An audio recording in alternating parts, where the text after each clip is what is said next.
This is Dr. Anthony Kane from the Complete Connection Parenting Program with another parent tip for you. Today we're going to discuss a problem that all parents face and absolutely no one wants to admit. And that is, what do you do when your child is stealing? Now I say all parents face it because basically at some point in your child's life, and if you have multiple children, certainly it's going to happen at least once, your child is going to steal. And it's a problem, you have to face it. First of all, let's go through some of the basic principles.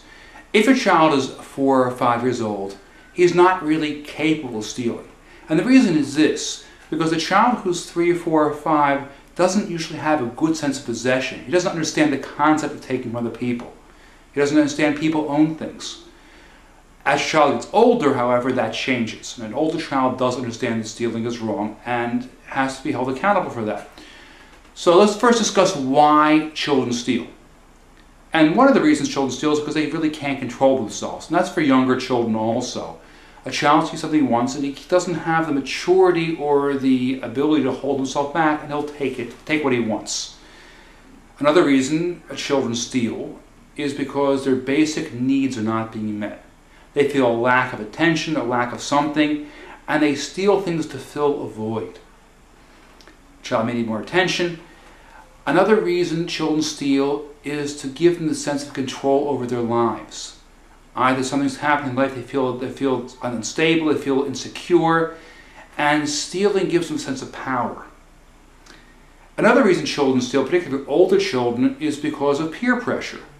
There's something that other children have they want, or they're in with a crowd that stealing is considered a nice thing or a macho or thing to do, and they want to fit in, so they steal. So what do you do when you suspect your child is stealing? Number one, you have to stay calm. Do not take this personally. Children steal. It doesn't mean he's heading for a life of crime. It doesn't mean he's a bad child. It's just one of those parts of growing up that children often fall into, and you have to react appropriately.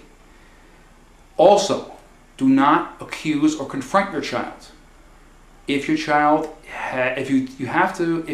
is stealing and you do not know about it, you've not seen it or caught him, you cannot accuse him of stealing. That means if somebody tells you he's stealing, or if someone thinks he's stealing, or if there is circumstantial evidence that he's stealing, you do not approach your child.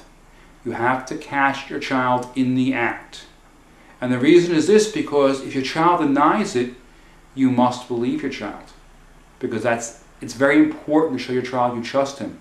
And if they deny him, if your child denies it, and he's going to deny it if you don't catch him, you put yourself in a very bad situation where you have to not believe your child.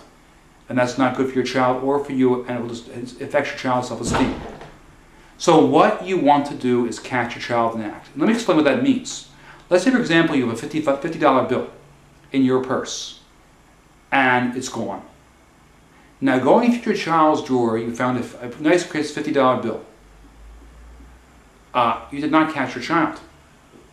Maybe your child found it somewhere else. Maybe you dropped it and your child found the $50 bill.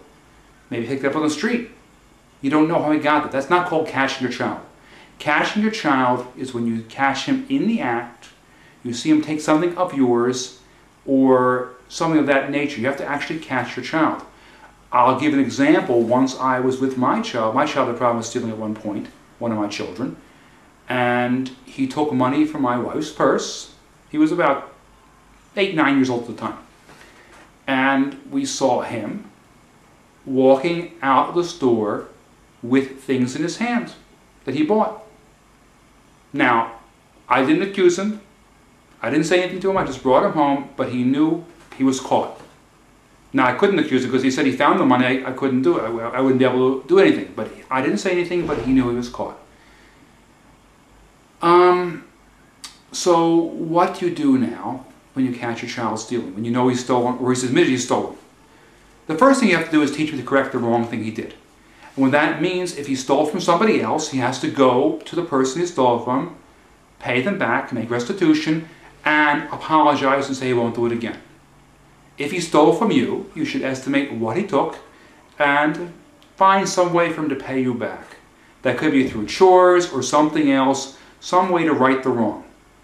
The next thing you have to do is put temptation out of the way. If a child needs something, he wants to steal, you have to make sure he doesn't have access to things. If you have money, put the money somewhere else we can't find the money. The next thing is put the incident in the past. He's finished, he was caught, he paid back, said he was sorry, did whatever he did, it's over, you still trust your child, you still consider him a good boy or a good girl, and you continue to trust your child, because it's something that children do. The final thing, and the most important thing really, and it's really a principle of parenting in general, is you must be a good role model. You must be honest, and your child must see you as honest. That means you don't talk about cheating on taxes, or you don't cheat on taxes. If someone pays you back too much money, change at the store, you give the money back. You do things that show that you're an honest person and you value honesty. That's basically what you do. If you catch your child stealing, don't worry, don't panic. It happens, children do it. And if you handle it appropriately, it'll be a one-time or a short-term incident in your child's life, and they'll grow out of it. It's Dr. Anthony Kane from the Complete Connection Parenting Program. If you'd like more parenting tips, please come to our website at ccparenting.com and then sign up for our free newsletter, and you'll get these tips regularly.